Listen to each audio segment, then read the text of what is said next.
Musim semi datang ke Seoul dengan cara yang halus. Seolah kota itu bernapas lebih pelan setelah melewati dinginnya musim dingin yang panjang. Bunga-bunga sakura mulai bermekaran di sepanjang sungai Han.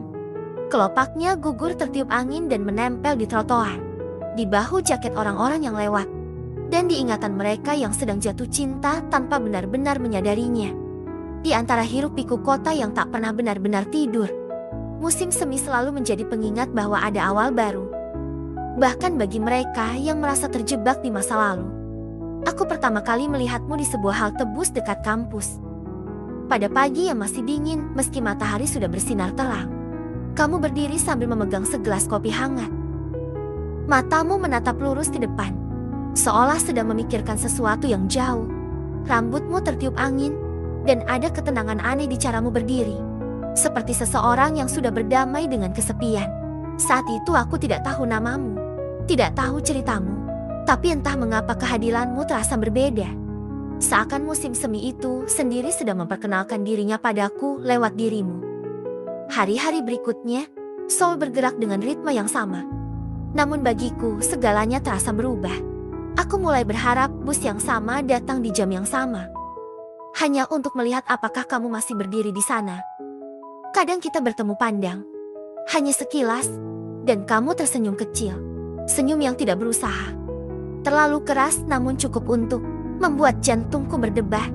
Tidak ada kata yang terucap, tapi ada perasaan asing yang tumbuh di antara jarak yang singkat itu. Perasaan yang sulit dijelaskan namun terlalu nyata untuk diabaikan. Musim semi di Korea selalu dipenuhi suara langkah kaki di taman. Tawa mahasiswa yang duduk di bawah pohon sakura. Dan musik lembut dari kafe-kafe kecil di sudut jalan. Suatu sore, aku memberanikan diri masuk ke sebuah kafe dekat Hongdae. Tempat di mana dindingnya dipenuhi poster band indie dan aroma kopi bercampur dengan harapan. Tanpa diduga, kamu duduk di sana, membaca buku sambil mendengarkan musik dengan earphone putih. Aku hampir berbalik pergi, takut merusak momen yang mungkin hanya milikmu.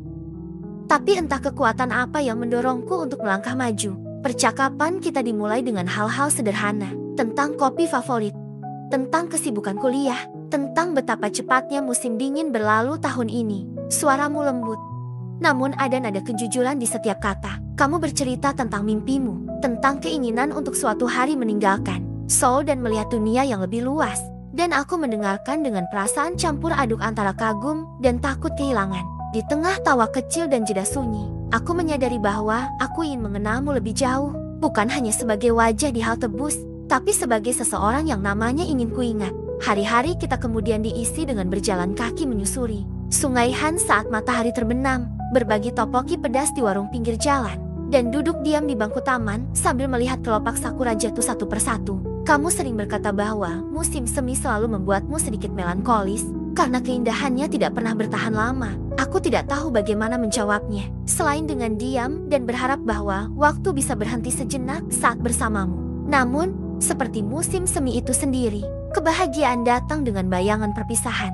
Kamu akhirnya memberitahuku bahwa musim panas nanti kamu akan pergi, menerima kesempatan belajar di luar negeri yang sudah lama kamu impikan. Kata-katamu jujur, tanpa drama.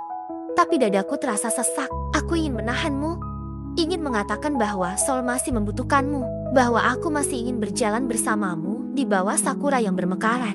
Tapi aku tahu, mencintai juga berarti membiarkan seseorang mengejar mimpinya. Hari terakhir musim semi, kita berdiri di tempat pertama kali kita bertemu. Halte bus itu tampak sama, tapi aku tahu aku tidak akan pernah melihatnya dengan cara yang sama lagi. Kamu tersenyum.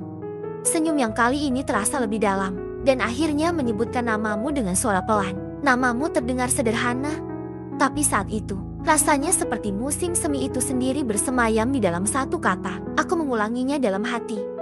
Berjanji untuk tidak melupakannya. Saat bus datang dan kamu melangkah pergi, kelopak sakura kembali jatuh, menari di udara seperti perpisahan yang indah namun menyakitkan. Aku berdiri di sana cukup lama setelah kamu menghilang dari pandangan. Menyadari bahwa musim semi itu mungkin telah berakhir, tapi namamu akan selalu tinggal di dalamnya, di setiap bunga yang mekar, di setiap angin hangat yang berhembus, dan di setiap awal baru yang datang. Akan selalu ada jejakmu, karena di Seoul, di musim semi itu, Aku belajar bahwa beberapa orang datang bukan untuk tinggal selamanya, melainkan untuk mengajarkan kita arti dari sebuah momen yang tak akan pernah benar-benar pergi.